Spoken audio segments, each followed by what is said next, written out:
Books एक ऐसा माध्यम है जिसके ज़रिए हम अपने बच्चों की लिसनिंग स्किल्स, लैंग्वेज स्किल्स और लिटरेसी स्किल्स या लिखने पढ़ने की स्किल्स को बड़े आसानी से डेवलप कर सकते हैं। इस वीडियो में हम जानेंगे कि बुक शेयरिंग क्यों इम्पॉर्टेंट है और कुछ ऐसे टिप्स के बारे में डिस्कस करेंगे जो आपके बच्चे को बुक रीडिंग के लिए इंटरेस्ट क्रिएट करने में हेल्प करेगा। बुक्स एक ऐसा माध्यम है जिसके ज़रिए ना केवल बच्चों की शब्द सूची बढ़ती है, लेकिन ये पेरेंट और बच्चे के बीच एक इमोशनल बॉन्ड भी क्रिएट करता है।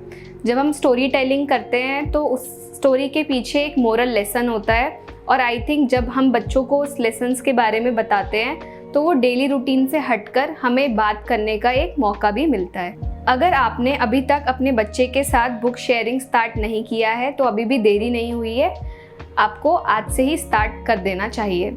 आइए अब हम कुछ टिप्स के बारे में डिस्कस करते हैं। नंबर 1, जब भी आप बुक शेयरिंग करते हैं तो उसकी एक्साइटमेंट बनाए रखने के लिए आपको जो नेक्स्ट पेज पे जो आने वाला है उसके बारे में पहले से ही बात करनी है।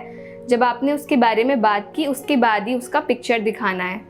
नंबर 2, आपको बहुत सारे फेशियल एक्सप्रेशंस यूज़ करने हैं। बच्चों को फेशियल एक्सप्रेशंस बहुत अच्छे लगते हैं, तो आप हर कैरेक्टर के लिए, हर इमोशन के लिए एक अलग फेशियल एक्सप्रेशन यूज़ कर सकते हैं। नंबर 3, अगर पॉसिबल है स्टोरी टेलिंग के वक्त जो कैरेक्टर्स उसमें हैं तो आप उसके साथ प्रॉप्स ले सकते हैं। फॉर एग्जांपल, अगर किसी कहानी में शेर और चूहे के कैरेक्टर्स हैं तो आप शेर और चूहे का एक प्रॉप अपने हाथ में ले सकते हैं और जैसे जैसे उस स्टोरी में एक्शंस क्रिएट हो रहे हैं वो उसके ज़रिए कर सकते हैं। नंबर 4, अगर स्टोरी को आप बच्चे से रिलेट करें, फॉर एग्जांपल अगर किसी बॉय या किसी गर्ल की स्टोरी है तो आपको उस बच्चे का नाम अपने बच्चे के नाम पे ही रख देना है, तो बच्चा उससे अपने आप को रिलेट कर सकेगा।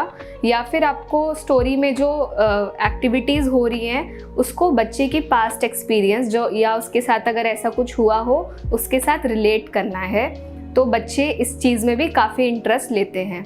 नंबर 5, आपको बिल्कुल सिंपल रखना है। जब भी आप बुक शेयरिंग करें तो स्टार्टिंग में आप ऐसी बुक्स को सेलेक्ट करें जिसमें पिक्चर्स बड़े बड़े हों और रिटन कंटेंट बहुत ही कम हो।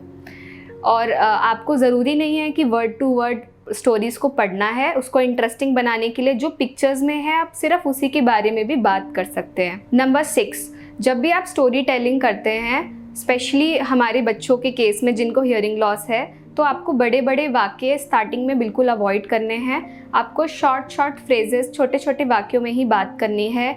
बच्चे को पॉज या वेट टाइम देना है और समझने का मौका देना है। नंबर 7, आपको इसको इंटरेस्टिंग बनाने के लिए फर्स्ट गो में ही, मतलब अगर आपने कोई स्टोरी पहली बार पढ़ा रहे हैं तो फर्स्ट गो में ही क्वेश्चंस बिल्कुल भी नहीं पूछने हैं। क्वेश्चनिंग का लेवल तभी आना चाहिए जब आपका बच्चा वो क्वेश्चंस अंडरस्टैंड कर सकता है। फॉर एग्ज़ाम्पल, अगर आपने बच्चे को शेर और चूहे की कहानी सुनाई और अगर आप पहले ही पूछ रहे हैं कि चूहा क्या कर रहा है या शेर को क्या हुआ, तो बच्चे को उसके बारे में नहीं पता। आपको सिर्फ जो एक्टिविटी हो रही है उसके बारे में ही बात करनी है, क्वेश्चनिंग बिल्कुल ही अवॉइड करनी है। लास्ट में मैं आपको कुछ बुक्स का सजेशंस देना चाहूँगी जो आप रेफ़र कर सकते हैं अपने बच्चे की लैंग्वेज को डेवलप करने के लिए। तो आपको अमेज़ॉन पे बहुत ही आसानी से बूरा भालू की series, paper series, Bruno series, आप इन 3 सीरीज़ को रेफ़र कर सकते हैं। और अगर आप ऑनलाइन कोई बुक सर्च करना चाहते हैं वेबसाइट के थ्रू, तो storyviewer.com एक बहुत अच्छी वेबसाइट है जिसमें बच्चों के लेवल्स के अकॉर्डिंग काफ़ी सारी बुक्स दी हुई हैं।